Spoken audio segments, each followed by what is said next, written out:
안녕하십니까. 제1회 전공영양 공모전에 참가한 의생명융합공학부 손형진입니다.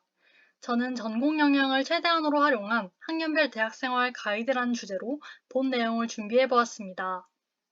브리핑은 다음과 같은 순서로 진행하겠습니다. 우선 제가 이 영상을 통해 풀어내고자 하는 바에 대해 전반적으로 간략하게 설명드린 후 1장부터 3장까지는 전공 영양을 강화한 저의 활동 경험을 학년별로 나누어 정리해 보았습니다.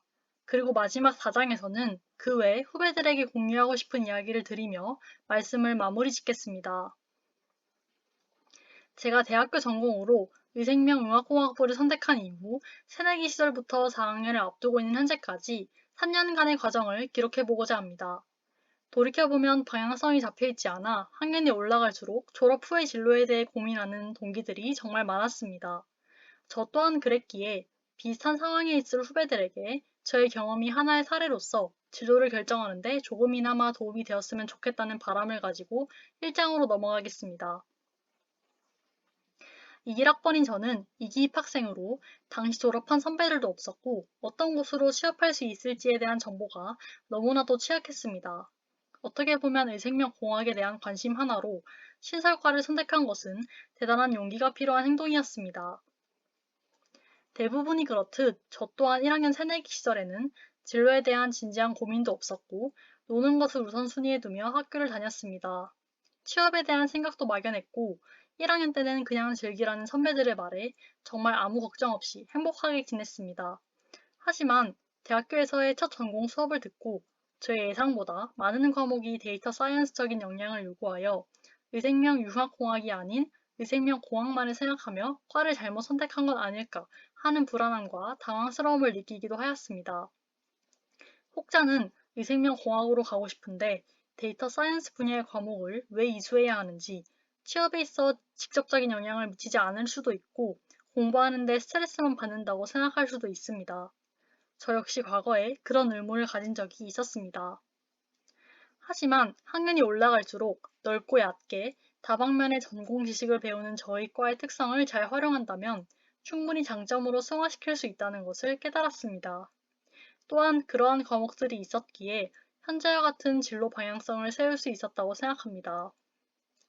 생명과학과 같은 순수 자연과학 계열 학과는 연구에만 초점이 맞춰져 있다 보니 R&D 직무와 맞지 않을 경우 문제가 발생합니다. 이처럼 한 분야에 국한되어 파고드는 타 학과와는 다르게 융합적으로 배우는 커리큘럼 쪽에서 학부 시절 저의 진로를 정하는 것이 도움이 되었습니다. 하지만 한 학문에 대해 심도 있게 배우지 못하는 부분은 아쉬운 점으로 고려될 수 있는데 이는 개인적으로 관련 공모전 참가, 인턴활동, 자격증 준비 등을 통해 채워나갔습니다. 이후 챕터에서는 이에 대해 학년별로 내용을 세분화하여 정리해 보았습니다. 다음 챕터로 넘어가기 앞서 한 가지 추천드리는 바는 본인의 대학 시절 비교과 활동, 공모전, 아르바이트, 봉사활동 등을 그때그때 기록해 놓는 것입니다. 이렇게 한다면 추후에 입사 자기소개서를 작성할 때 큰 도움을 받을 수 있을 것입니다. 저는 주로 뚜렷한 진로가 정해지지 않은 저학년 때 공모전에 참가하며 다양한 경험을 하고 진로를 탐색하는 시간을 가졌습니다. 이는 하나의 스펙이 될 뿐만 아니라 팀을 구성하여 공모전 활동을 통해 학기 초 동기들과 친해질 수 있는 좋은 기회로 작용합니다. 무엇을 해야 할지 모르겠다면 특별한 목적성이 없는 백화점식 자격증 준비보다 다양한 공모전에 참가해보는 것을 추천합니다. 1학년 여름방학에는 동기들과 교내에서 주최하는 뭐든지 해봐 공모전 활동을 하며 교회 경진대회, 디지털 헬스케어 차세대 재활복지 메디컬 해커톤 2021에 참가하였습니다. 비록 수상은 못했지만 대학에 와서 처음으로 비교과 활동을 하며 1학년 여름방학을 의미있게 보냈던 기억이 있습니다. 2학년에 올라가서는 고학년이 되기 전 확실한 진로 방향을 설정하고 직무를 결정하여 경력을 개발할 수 있는 로드맵을 작성해보고자 진로 설계 커리어 로드맵 공모전에 참가하였습니다. 진로 방향성에 있어 고민하던 시기에 체계적으로 진로 탐색 및 목표 설정, 목표 달성 계획을 세워보았고 저의 커리어 로드맵이 우수작으로 선정되어 부산대학교 총장상을 수상하는 성과를 거두었습니다. 이러한 활동은 후에 자기소개서를 작성할 때 계획지향적이며 진취적인 자세를 증명하는 데 활용할 수 있다고 생각합니다. 하지만 꼭 수상을 해야 의미가 있는 것은 아닙니다. 공모전에 참여하고 결과물을 내기 위해 노력한 과정만으로도 충분히 해당 분야에 꾸준한 관심을 가졌다는 것을 보여줄 수 있습니다. 추가로 비교과 활동이 아니더라도 수업 중 교과목 프로젝트를 수행하며 얻은 경험 역시 중요합니다. 예를 들어 저는 2학년 2학기에 의생명공학 실험 과목을 수강하며 작성한 실험 보고서들을 단순히 과제 제출용으로만 사용한 것이 아니라 다음 학기에 수강한 의생명공학기술, 생화학 등의 수업에서 관련 개념이 나오면 직접 작성했던 보고서들을 찾아보며 참고하는 용도로 많이 사용했습니다. 또한 도구, 기기 사용법 등의 개념이 나와 다시금 숙지할 때도 유용하게 활용했습니다. 3학년에 올라가서는 저의 전공에 경쟁력을 갖추기 위해 의생명공학 전공에 더하여 디지털 헬스케어 융합 전공을 이수하기 시작했으며 4학년이 되면 부전공으로 전환할 계획입니다. 전공 공부만 할 때는 R&D 외의 진로에 대해서 생각하기 쉽지 않았습니다.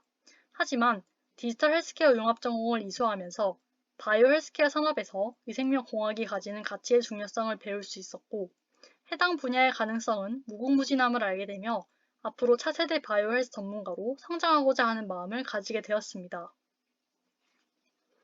학기 중 바이오 헬스 사업단에서 8주간 진행되었던 디지털 헬스케어 취업 전략 A2Z 특강에 참여하여 취업 정보를 얻고자 노력했으며 본격적으로 진로에 대해 진지하게 고민하고 직무를 구체화하는 기회를 가졌습니다. 그러던 중 직무를 결정하는 계기가 된 의료기기 인허가 및 사용 적합성 평가 단기 전문 교육을 이수하게 되었습니다. 교육을 통해 의료기기법은 매해 새로운 규격과 가이드라인이 제정되고 규제가 강화되기 때문에 안주할 수 없고 정해진 끝이 없는 RA 직무가 매력적으로 다가와 인허가 직무를 선택하게 되었습니다. 당시 양산 부산대학교병원 의료기기 사용 적합성 평가센터에서 견학 및 실습을 통해 코로나 진단키트 사용 적합성 평가를 직접 진행해 보았습니다. 이 경험이 계기가 되어 필제 제조업체에서 의뢰한 의료기기로 의료기기 사용 적합성 평가의 전체 과정을 전문적으로 수행해보고 싶다는 의지가 생겼습니다.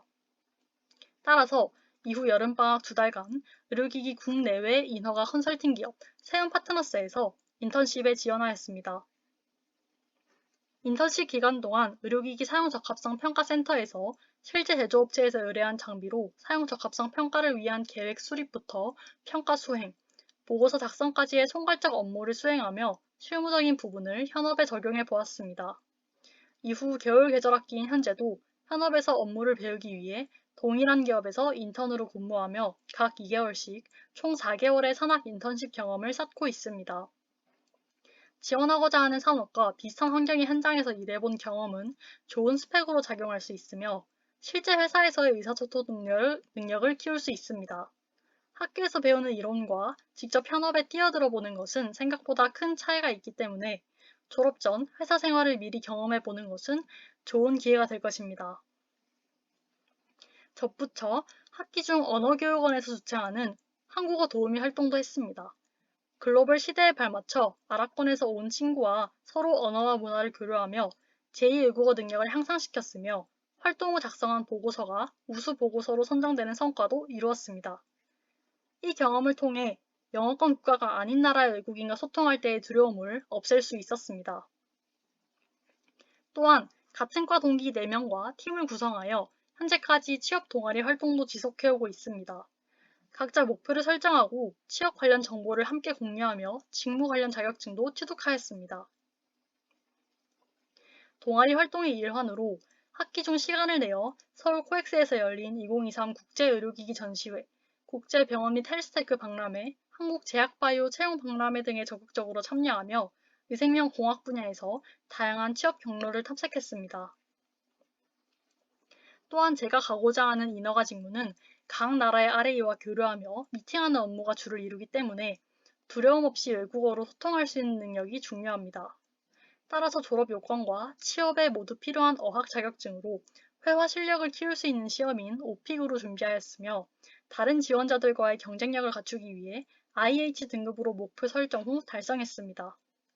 여기서 추가로 말씀드리고 싶은 것은 어학 자격증은 교환학생 계획 등으로 어학 성적이 취업 전에 필요한 경우가 아니라면 서둘러 준비할 필요가 없습니다.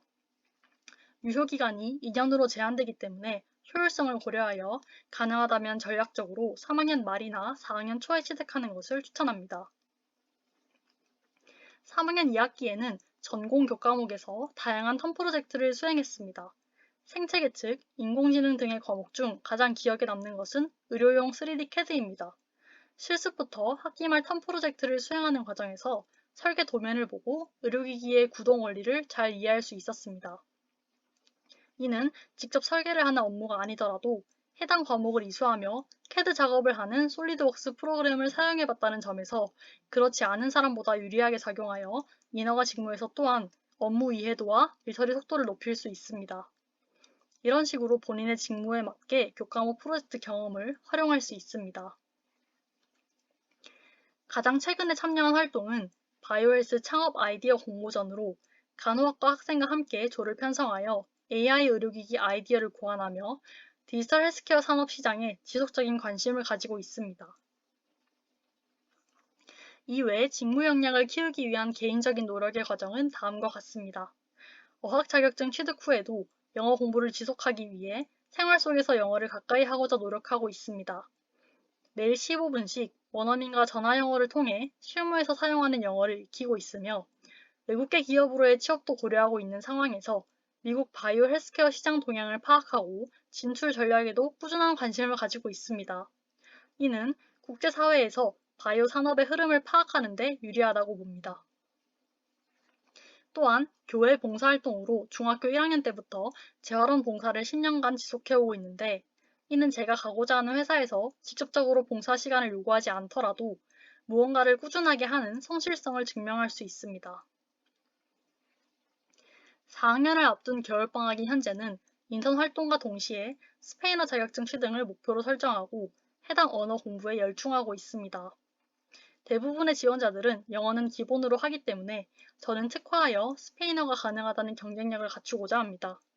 스페인 시약처의 보안 사항을 영어로 읽고 대처하며 그들의 요구사항뿐만 아니라 그 뉘앙스까지 파악이 가능하다면 업무에 큰 도움이 될 것입니다. 또 실사 대행 시에도 RA 관련 질문에 대해 스페인어로 대답이 가능한 것은 RA로서 큰 장점으로 작용합니다. 추후 계획으로 4학년 1학기에는 한국 스마트 헬스케어 협회에서 진행하는 의료기기 RA 2급 교육을 이수하기 위해 신청하였으며 해당 시험에 응시할 수 있는 자격 요건을 충족시킨 후 6월에 자격증 합격을 위해 철저한 대비를 할 것입니다. 또한 현실적으로 대학생이 현직자들을 직접 만나는 것이 쉽지 않음을 고려하여 RA 현직자들이 모여 서로 대화하고 정보를 공유하는 카카오톡 오픈 채팅방에 함께 참여하고 있습니다. 이를 통해 마치 그들이 바로 곁에 있는 듯 RA의 일상을 저도 함께 공유하고 직무에 대한 정보를 비교적 쉽게 얻을 수 있습니다. 아직 실무를 경험해보지 못한 상태에서 무조건적으로 본인이 갈 길을 단정 짓기보다 다양한 비교과 활동을 통해 자신에게 맞는 직무를 탐색해보는 것은 전공 공부만큼이나 중요하다고 생각합니다. 의생명융합공학부를 선택했고 의생명공학 전공을 살려 취업하고자 하지만 아직 진로를 정하지 못해 직무에 대한 고민이 많은 경우 우선 학과에서 주최하는 산학세미나와 교육을 이수해보는 것을 적극 추천합니다. 우연히 듣게 된 교육을 계기로 저처럼 관심사를 발견하고 직무를 선택하는 데 큰 도움을 받을 수도 있습니다. 아울러 그 과정에서 얻은 것과 배운 것을 그때그때 정리해 놓는 것이 무엇보다 중요하다고 생각합니다. 혹여나 지금까지의 경험이 부족하다면 가상으로 무언가를 했다고 가정하고 작성해 보는 것도 좋은 방법입니다. 내가 가고자 하는 직무에서 필요하다는 생각이 들면 지금부터라도 그 경험을 하면 되는 것이고 이로써 본인이 부족한 것이 무엇인지 파악할 수 있습니다. 졸업을 1년 앞둔 상황에서 3년에 걸친 학교 생활과 직무 선택 과정에 대한 저의 경험 사례를 시간순으로 정리한 후 이를 바탕으로 후배들에게 함께 하고 싶은 이야기를 공유해 보았는데 전공 역량을 키우고자 하는 분들에게 조금이나마 도움이 되었으면 좋겠습니다. 경청해 주셔서 감사합니다.